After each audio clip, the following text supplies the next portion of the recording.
Hi everyone, welcome to Redesigning School Counseling webinar for first year schools. At today's webinar we're preparing for Advisory Council Meeting 3, which is on program goals. I'm going to start out with a review like we always do, and just very quickly once again, RSC is based on certain foundational beliefs, and one belief is that school counseling programs help students make sound choices in areas that impact academic success.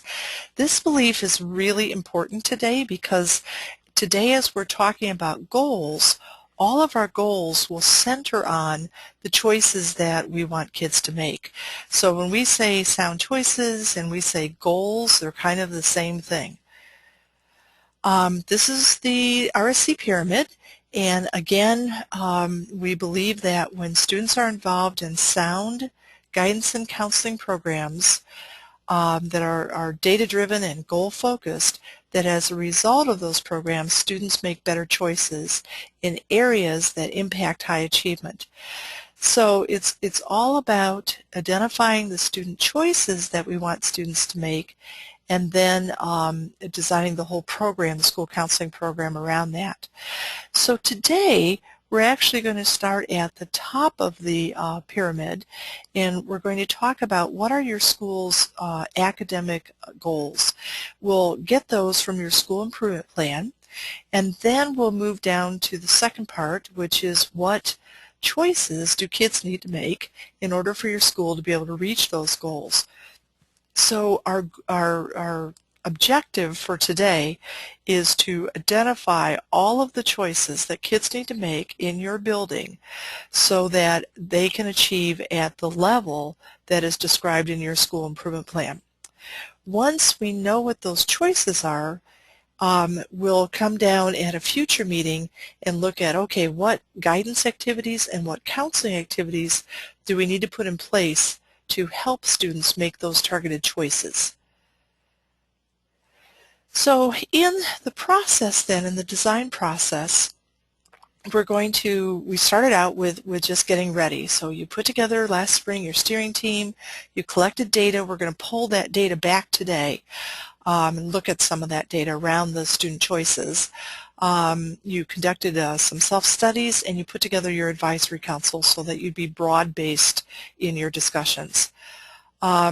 We've had 2 meetings so far. One was a meeting where we just introduced RSC to your advisory council, and we also looked at the terminology, the RSC terminology there, so everybody would be on the same page. Then at your last meeting, we talked about your vision, your dream for students, your ideal dream for your program, and maybe most importantly, your ideal or dream student achievement data. And really this RSC is all about dreams. It's about having dreams and then taking steps towards those dreams. So painting that picture of the dream state or the ideal state, that vision step, was really important and put everybody on the same page. So today we're going to talk about your program's goals. So going back in the dream, we had this lofty dream that we wanted all students to be able to show, and your school to be able to show. But today we're going to look at measurable goals that we'll work towards achieving. So we'll identify those program goals. Another way to say that is we're going to identify the student choices today that we want all of your students to make so that they can be high achievers. It was not surprising, and I'll say this over and over again today, it's not surprising to have 60 or 70 program goals, because when you think about it, there are lots of choices that kids have to make to be successful at school. There's all kinds of engagement choices. There's all kinds of exploration choices. There's just lots of different things that kids have to do in order to succeed at a high level. So we'll pull out all of those goals today, and again, there may be 60, 70 goals. That's okay. Then at our next meeting, we're going to say to our advisory council, remember those 60 or 70 goals? Okay, realistically, we can't do 60 or 70, we can't help kids reach 60 or 70 goals right now. So what we want to do is expand our resources, get all the time we can get all the funding we can get all the other resources that we could possibly get. Then we're going to go back to that list of 60 or 70 things, and we're going to say, okay, given how much time and energy we have, realistically, how many of those goals can we tackle next year? And those will become our priority goals. So I really want to emphasize that right now, is that your program goals, there's going to be a gazillion of those because kids have to make a gazillion sound choices. Then we're going to expand time and energy and funding, and then we'll come back and say, okay, realistically, we're only going to be able to tackle one of those program goals in a big way next year, or maybe two, or maybe three. So when we identify the small number of priority goals, those are the goals that we're committing to our fellow educators, to students, to parents, that we're going to really in a big way help kids make those choices. So this part will happen in December, January. Then once we know what those 1, 2, or 3 program priority goals are, then we're going to bring more data into the picture, and we're going to try to explain why aren't kids making those choices? Why aren't kids applying for merit-based scholarships? Why aren't kids submitting a FAFSA? Why aren't kids asking for help in the classroom when they're confused? So we call those explanations root causes, and we'll pull in data in February and really look at why kids aren't making those choices. Once we know what the whys are, then we can figure out what to do about it. So once we know why kids aren't making the choices we want them to make, then we'll come in and look at activities to help kids make the choices that we want them to make. And then finally, in April, May, we'll start preparing for the activities. We'll write guidance lessons, develop program calendar, individual counselor calendars, and create a budget for next school year. Okay, I'm looking for questions. I'm not seeing any hands up. So, no hands. Okay, let's keep going. So, this month then, we're looking at program goals. And one of the things that we need to do before this meeting is to send a mailing out to all of your advisory council members, or it could be an email attachment, or it could be a postal mailing. But basically, we're going to ask them to look at some data before they get to your advisory council meetings.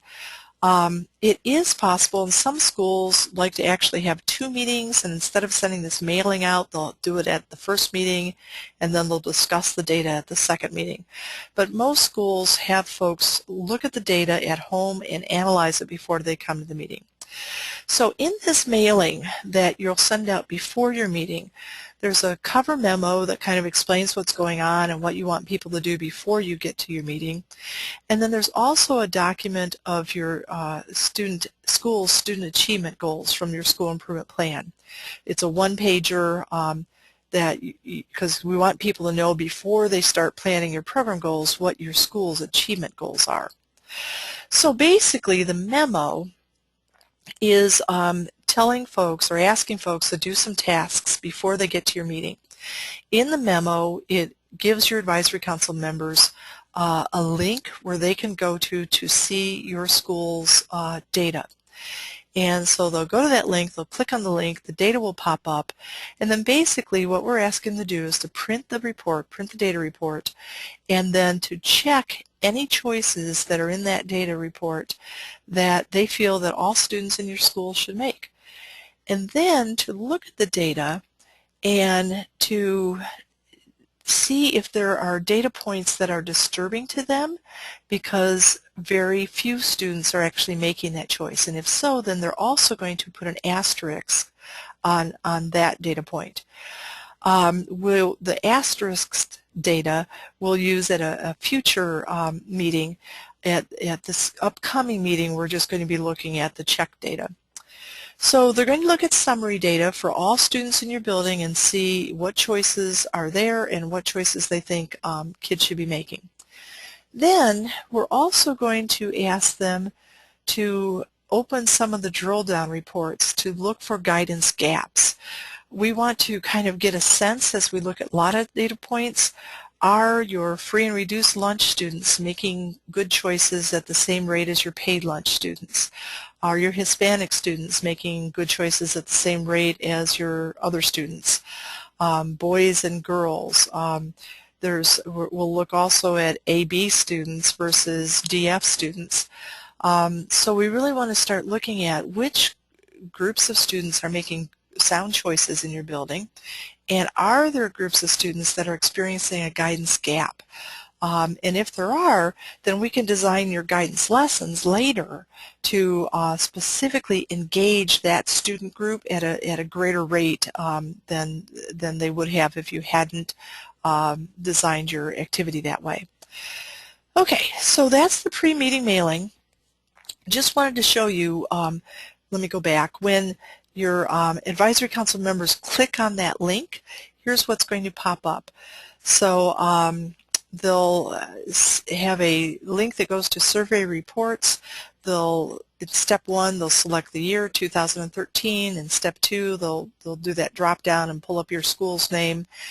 And then the data report that we want them to look at in the beginning is the summary report for plans and choices. So that's what that arrow is pointing at. And then later you can see also on this page are all the drill down reports. So they can look at the survey results for males versus females, or the different race and ethnic groups, free and reduced lunch status. All the drill downs are also linked on this page. So if I were to click on the plans and choices summary report icon, I would go to a report that looks something like this. So did you meet with a college rep at your high school this year? So as your advisory council members are reading that, if they think that that's something that's important for students to do when they're in your building, they would check it. And then if they're concerned because not enough students are making that choice, then they would also put an asterisk next to it. So this is just a sample. This is a real school that looked at this is just 3 of the questions. Did you meet with a college rep? Did you attend a college fair? Did you visit a college campus? So again, some of the questions on the reports deal with student engagement. Some deal with academic rigor. Some deal with post-secondary exploration. So there's lots of different areas that students need to make sound choices in order to succeed in your school and also succeed after they leave your school. So these data reports from your surveys hold all of that information. And again, as your advisory council members read them at home, they're just going to check the choices that they think all kids in your building should make. Okay, then the memo also asks them to look at a few of the drill down reports. So I've just pulled up the drill down report for free and reduced lunch versus paid lunch. And you're just seeing one of the questions here. So did you visit a college campus this year? Did the kids choose to visit a college campus? You can see that there's a big discrepancy between free and reduced lunch for this school and paid lunch. So, this is something that at the school, if they saw the data and it concerned them, they'd be wanting to think about, how do we get our free and reduced lunch kids on campus? Why aren't they getting on campus? And making adjustments in their programs. But again, when your advisory council is looking at this, we're just trying to get a sense, are there gaps and that are kind of gap themes throughout all the data points? And if so, where are the gaps? Is it the males? Is it Hispanic? Is it free and reduced lunch? Is it Asian? Where are the gaps? Okay, so that's the pre-meeting mailing. I'm going to pause there for a minute to see if any hands go up. Any questions on the pre-meeting mailing? Okay, not seeing any hands. So let's then go to the meeting walkthrough. And I'll pull up the PowerPoint presentation that's going to happen at your meeting. And Here is the first slide. Okay, so we're welcoming people to meeting 3. And then we're going through the process. And this is the same review that we've been through the past couple of months, so I'm just going to fly through these slides, really stopping here to focus on that, today's meeting is all about student choices. The design process, again, we've been over these slides before, so I'm just going to speed through them. On this slide, this is a slide where we want your advisory council members to start thinking about the fact that there are products that come out of these discussions that they're having with you. And the first product is your vision statement. So we would suggest on this slide that you say, our first product is a vision statement. Thank you so much for your input last month.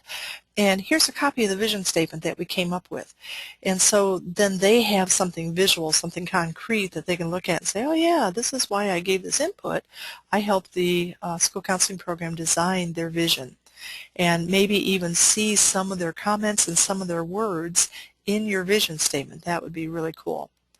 So then you're going on and saying, okay, so at today's meeting we're going to talk about program goals, and what the product that's going to come out of today's meeting are the program goals, and next month I'll be able to give you a printed list of those goals.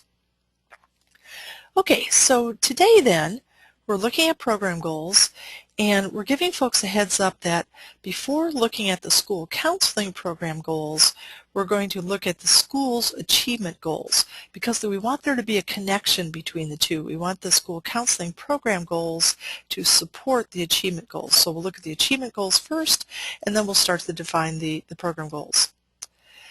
So one other thing before we start looking at goals is we want to make sure that everyone understands how we're going to express goals. So in RSC, we always express data as the percentage of a student group who reach a specific benchmark.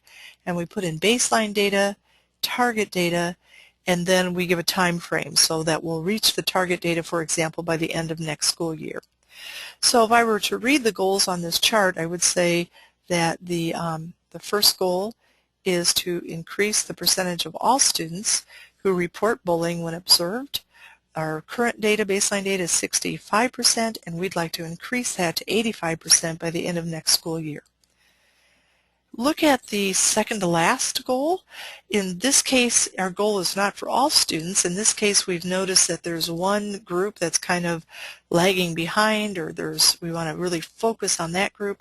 So, or maybe the goal is just more specific for that group. So in the second to last, the goal is for all 8th graders. We'll create a high school course plan, and our baseline data is at 0% because it's not something we're doing right now. But by the end of next school year, we will have done that with every 8th grader, so we're going to jump from 0% to 100%, which is perfectly doable. It's something that you're not doing at all right now, and you're going to do it with every student. You're committed to doing it with every student by the end of next year.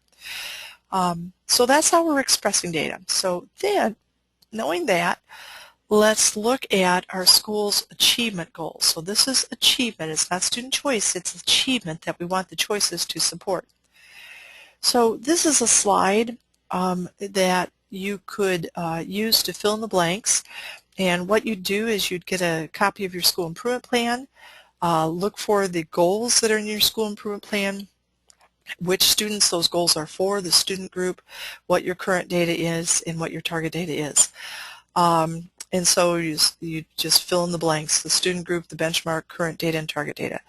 Now, a couple of cautions. In a lot of school improvement plans, we do another initiative on whole school improvement, and the school improvement plans that we often read that schools bring to us have achievement goals and student choice goals all mixed up together. So be sure that the goals that you're pulling out of your school improvement plan are actually achievement plans. So there are things like the percentage of students that have passed the state math test, or the percentage of students who have earned a 3 or better on an AP test, or the percentage of 3rd graders that are reading at grade level. It's an achievement, an academic goal. So what we don't want here, that's sometimes mixed up with achievement goals, are things like attendance or homework completion. Those are yes, goals, but there's choice goals. We'll get to those later. They're not academic goals. So as you get into your school improvement plan, make sure you're pulling out the academic goals. The other thing that we often find in school improvement plans is that there's a plan to increase the percentage of students who are passing the state math test, but there's no current data and no target data. So it may be that you're not able to fill out the last two columns if your school improvement plan hasn't included the current and the target data. So just a heads up, you may not find everything that this page is asking you for. Also at the top, notice that we've given you some years, dates where you would replace the X's, of course, with the years. So this is the school improvement plan for 2013, 14, or 14, 15, or whatever it's the school improvement plan for. Okay, so we're introducing to the advisory council your school's academic goals, and we're reminding them that as we start to identify student choice goals, that we want those to be the choices that would help our school reach these academic goals. Okay, so now let's look at the school counseling program goals. Okay, so we're reminding people that as we're designing this program, we're starting with the achievement goals that we just looked at, and now we're looking at the student choices that we want kids to make in order to reach the school's achievement goals. The main thing on this slide is that those student choices are your program goals. So student choices, the choices that you want kids to make, that's the same thing as your program goals. Those are your goals. Okay, so today's key question is, what choices should all students make while they're in our building, because those choices will enable students to reach our school's academic goals, to succeed at the next educational level, and ultimately to succeed in post-secondary ed and succeed in a global economy. So if you're in an elementary school, what choices do kids need to make when they're in your building to allow you to reach your school's academic goals, but also to help them be wildly successful in middle school? So you need to be thinking ahead. If kids are going to be wildly successful in algebra in 8th grade, what do they need to be doing? What choices do they need to be making while they're in our elementary school? And then ultimately, what are we doing to make sure that kids are making the right choices in 3rd grade and 8th grade and 11th grade, so that they're going to be able to enter post-secondary, but then also succeed in post-secondary. Remember how high the dropout rate is in post-secondary ed. So we want them to get in, but also be able to finish post-secondary. And then also to succeed in the global economy. Okay. So what we want to talk about today with the Advisory Council is the possible goals. We are saying to the Advisory Council that we ask them to review all of the student choice data that at home, and that they have checked choices that or things that they think that all students should do. So we're asking the Advisory Council, please pull out those reports and notice the checks that you have. And for most of your Advisory Council members, a lot of things are going to be checked. It may be that every single one of those choices is checked, which is fine. Okay, so we've asked folks to review the choices that were on that report. Now we want to say, did we miss something? Are there choices that in our building we want kids to make that are not reflected on that report? So there may be things that as a steering team member you thought, man, that's a choice that's not on that report, or they may have thought as they were looking through those choices. So it may be just something that we haven't thought of. It also may be something that's very specific to your school. So you may have a homework club that you'd like every student in your building to participate in. And so maybe one of the choices that, an additional choice that you would have is that you want all students to choose to participate in your homework club. Or maybe there's an extra help program that you want to make sure that all students are participating in. Or maybe there's a a financial aid night that you have at your school, and you want to specifically say, we want, you know, we want our students, all of our students, to participate in the Patriot financial aid night, or whatever you call it. So at this point, we want to add any possible other goals to the list that they looked at home. Okay, one other thing, as these additional goals come up, you want everybody to write them down, and you will also be writing those additional goals on an Instagraph, which I'm about to explain. So with your advisory council then, this is a great way to very quickly show people what everybody's thinking. So we're going to create a thing called, which I'll show you in a minute, called an Instagraph. The instructions to your advisory council are to place sticky dots or X's next to the goals that they do not feel are important for students in your schools to make. So here's what the Instagraph looks like. So this is one of the documents that's in the manual, so you can download this. And I think if you're a 7-12 school, this list goes on for 59 different choices that kids need to make in order to be successful at school.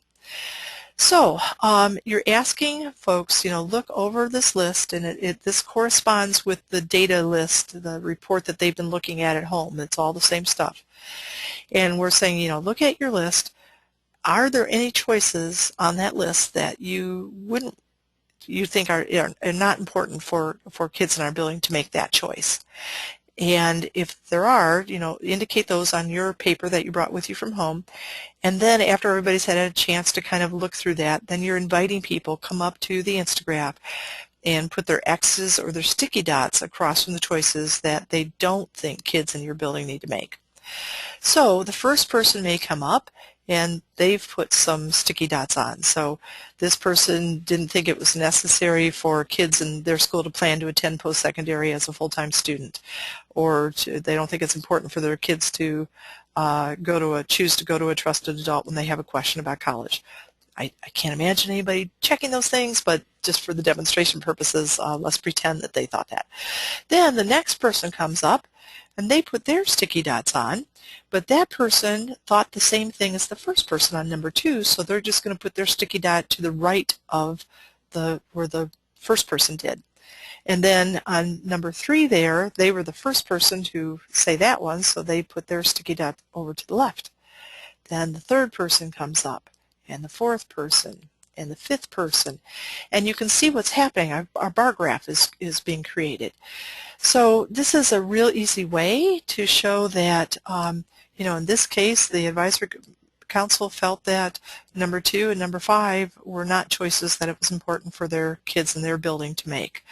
Again, this probably no one would say that, but I'm just showing you this as an example. These Instagraphs are age levels specific.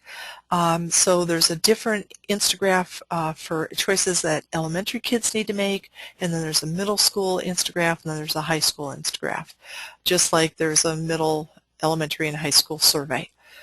And again, these Instagraphs align with the survey reports. So number 1 in the survey report was planning to continue their education after high school. It's the same thing on the Instagraph. Okay, so so we're doing that, and we're just kind of, you know, letting people give you their feedback by putting these sticky dots up. Okay, then the second part of the meeting is talking with folks about, as you looked at the drill down reports, did you notice any guidance gaps? And hopefully some people have looked at the grade level drill down report, others have looked at the ethnicity, some have looked at the gender drill downs, and so everybody's kind of looked at several areas and can report out on what they're finding. So basically we're asking people, first of all, just to brainstorm, just to talk. Are there some groups of students making sound choices at a rate that is less than their peers? And what data are leading you to think that? So it's just a chat, and my guess is that if your school is typical, folks will come up with free and reduced lunch, kids are not making sound choices at the same rate as paid lunch kids. If they've looked at the disaggregation by report card grades, kids who report that they get D's and F's on their report cards also tend to report that they're not making sound choices. So it's just lots of information on there. So this part is just kind of a talk. Then we're going to do an Instagraph, and this time they're using sticky dots or placing X's next to the student groups that they believe are making sound choices at a rate that are less than their peers. So the Instagraph looks like this, and all the student groups are listed, including grade level groups. And they would just put this time a sticky dot or an X next to the student group that's making fewer students, and those student groups are making sound choices. Okay, so then the last part of the meeting is just looking ahead to show folks how this all fits in. So you're telling people thank you so much for your input. After our meeting today, our advisory council is going to get together. We'll take all of your input and all of this discussion, and we'll come up with a list of choices that we ideally want all kids in our building to make. Those will become our program goals. Then at the meeting after that, and I would say here too that there's likely to be a lot of these program goals. Then at our next meeting, what we're going to do is we're going to recognize that we can't possibly address all of those goals at once. So first thing we're going to do is expand our resources. At our next meeting, we're going to talk about how do we get more time, energy, and funding. And then we're going to go back to that long list of goals and identify just a very small number of priority goals that we're really going to hit hard next year to change the data in those areas so that more students are making those choices. Then looking ahead at meeting 4, we'll study another set of data to help us understand why kids aren't making those choices. And then at meeting 5, we'll talk about activities to address the whys so that kids will begin to make those choices and achievement will go up. And that's it.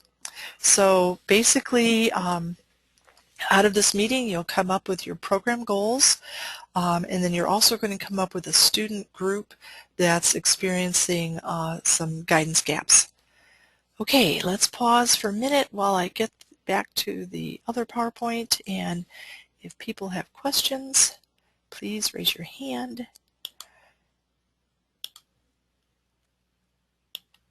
And let me look for questions here. Not seeing any hands up. I'm not sure I'm explaining this totally perfectly, so please ask a question if you're confused, or if anything's any fuzzy, if you want me to go back over something.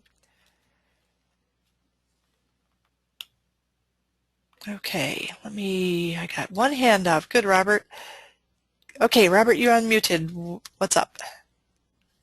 I've got a question. As far as the summary data, is it easier to just give them access to that summary data, or for us to just convert it into some more of a usable format where we can email them, like let's say in a Word document or an Excel document? Yeah, that's a good question. We have in the past the steering team has actually printed that report and made copies of it and mailed the actual paper report to the advisory council members. I think that would be maybe easier for the advisory council member because they wouldn't have to get online and figure out which icon to click. However, we had so many schools tell us how cumbersome that was. It's kind of a long report after you get all those items in there, that they asked us to figure out a way to do it electronically. So this is actually the first year we've provided it electronically. But if you don't mind making the copies and printing the reports, I think your advisory council would probably really enjoy that. The other hard part, though, is that there's a gazillion drill down reports, and you know, maybe you give the summary report in a paper version and then ask people to go online to get to the drill down reports. But whatever you think is best, you can, you know, have people go straight to that report, or you can give them a copy of it. So did that answer your question? Yes, thank you. Okay, good. Good question. Good question. Thoughtful. Okay, other hands going up. Okay, don't see any other hands.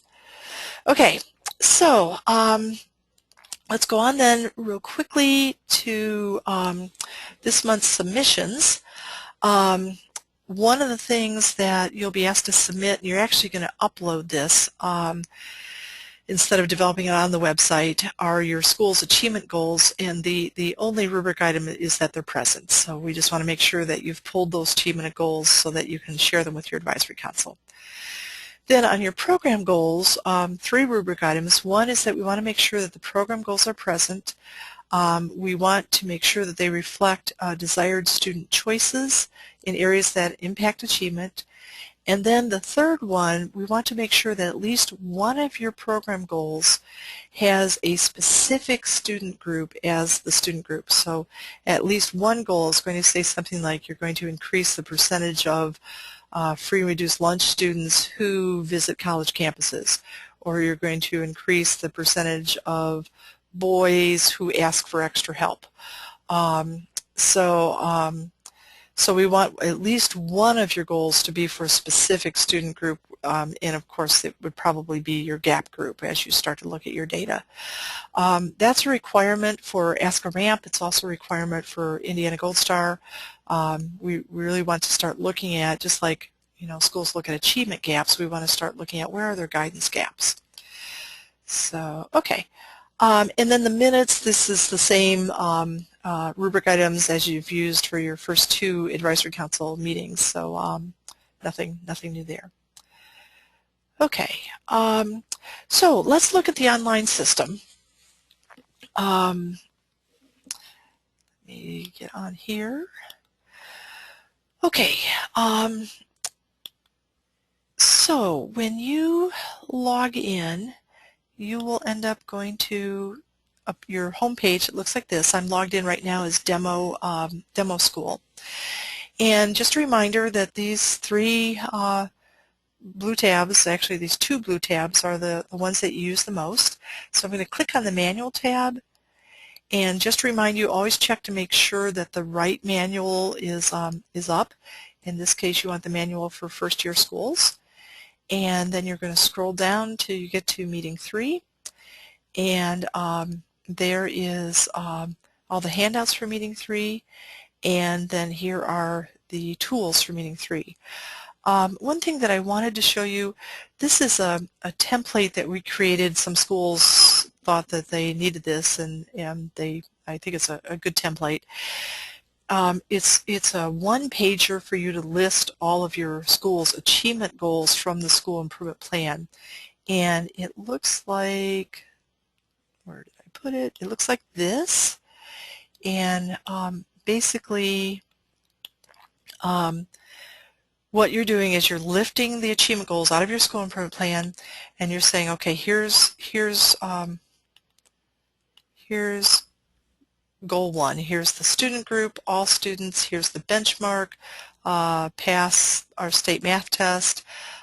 Here is our baseline data. So this is from 2013 is the date, and then here's the percentage who reach this benchmark, and then here's our target. Again, if your school improvement plan doesn't go to that much detail, you may have to leave some of this blank. You don't have to use this form. Some schools already have really nice, 1 or 2 page descriptions of their academic goals for their school, and you could just upload that to us instead. So it doesn't have to be this form, but if you don't have something that's nice and concise, you can use this template. Okay. Okay, so just a reminder too on your tools that you've got prep for Meeting 3. I rewrote the facilitator notes last night for Meeting 3. I think there's some good tips in there. So in addition to this webinar, you might want to check that out.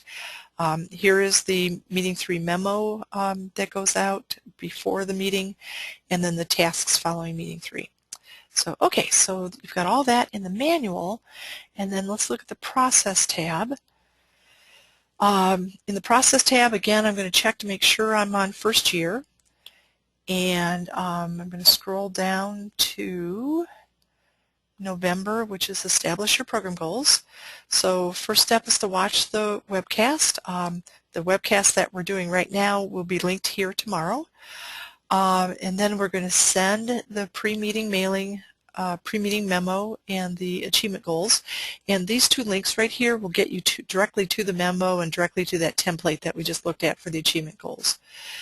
Then we want you to upload the achievement goals, and if you click on this Enter Edit icon, you'll notice this one looks a little different than the ones you've used before. There's a little up arrow.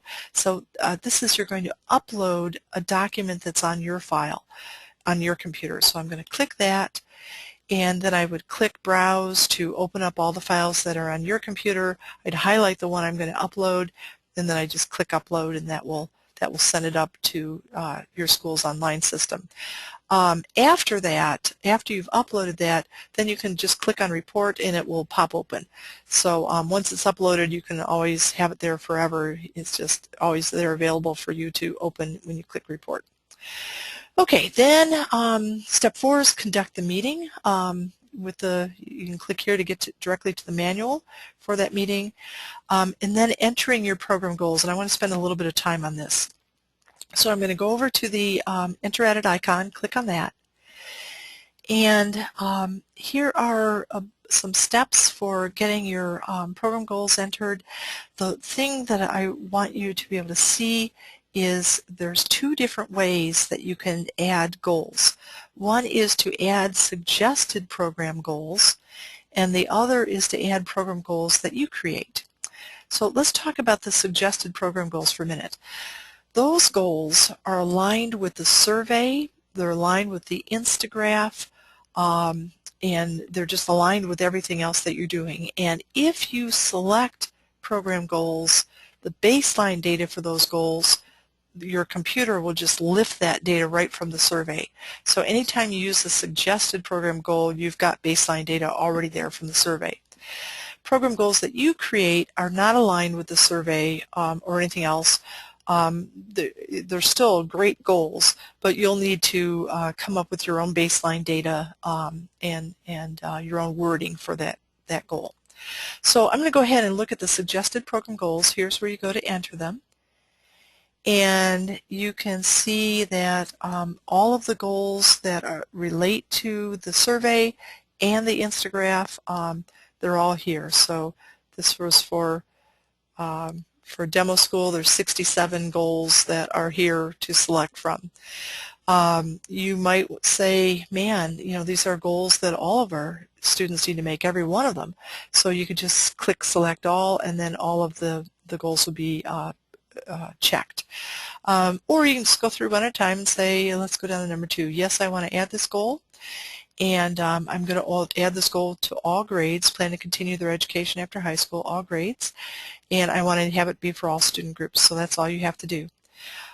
Or let's say that you don't think it's really important for students to make that choice to continue their education after high school until they get to, say, 11th grade. Can't imagine that, but let's just pretend.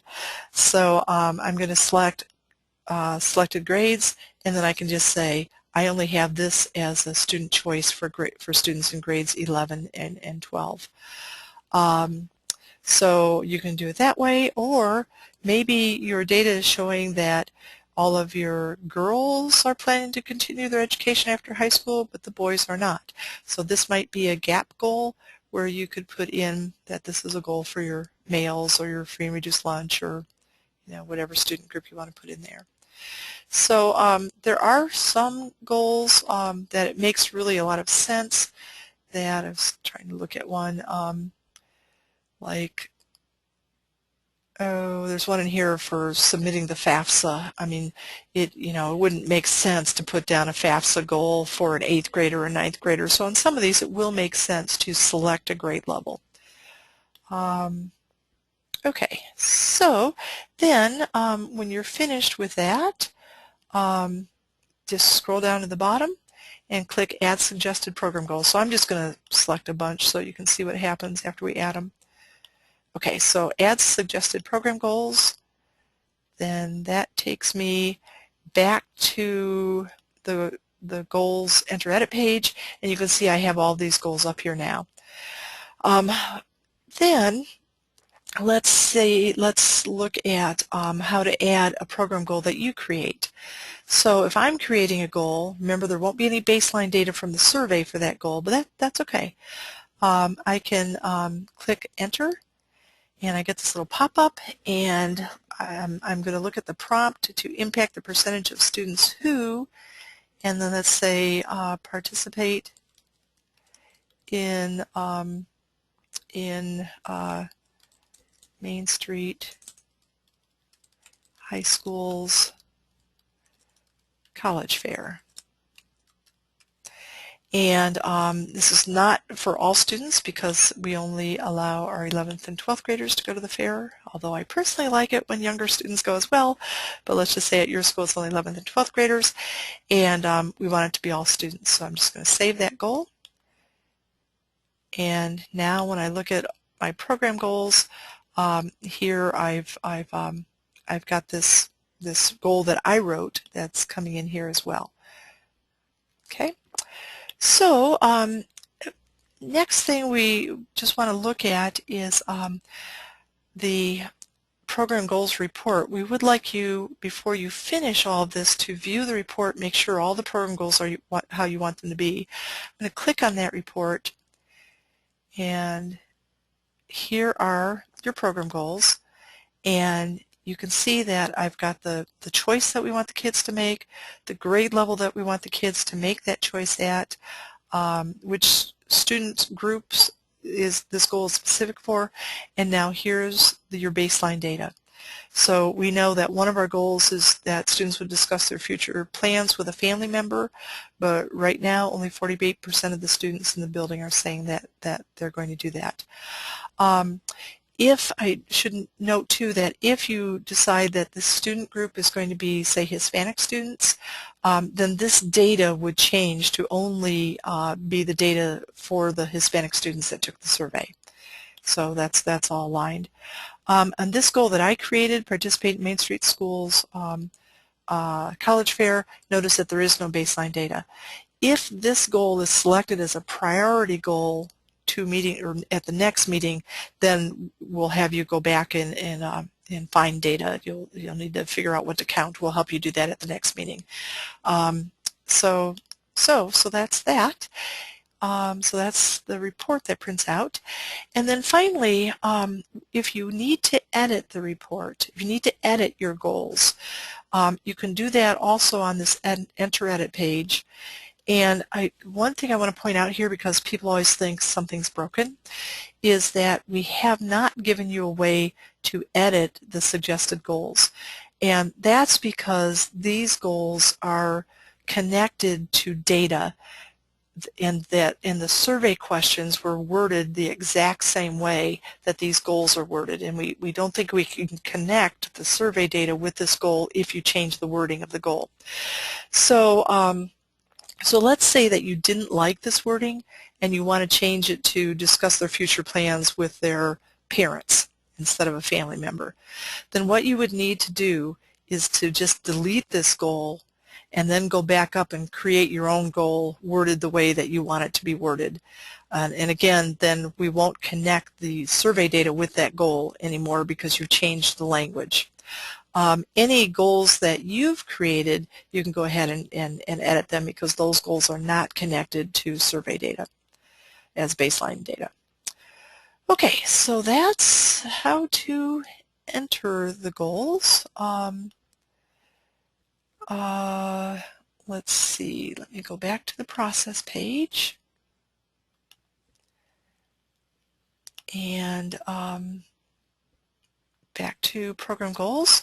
So I've entered the program goals, entering the minutes, and then just looking at the rubric items, making sure that you've met all the rubric items for this month.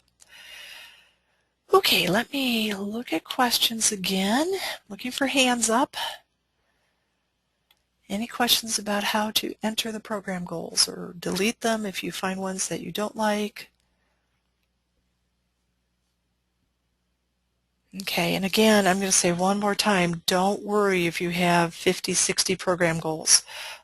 Later, after we expand resources, we'll narrow down to a small number that you're going to really hit in a major way, and then we'll watch the data in those 2-3 areas drive as you increase your programming and increase the quality of your programming in those areas. Okay, still looking for hands up and not seeing any. I think that kind of finishes us up. Just a couple things to end with. If you've not registered for the remaining webinars, if you would get online and do that. This month we called everyone that had registered last month but didn't register for this month and kind of reminded you to register. If you would today just go ahead and register for the rest of the webinars for the rest of the year, that would be great. So, okay, and just leave you with this thought. Just remember that as a school counselor, you definitely make a difference in the lives of your young people in your building and in your community. Thank you so much.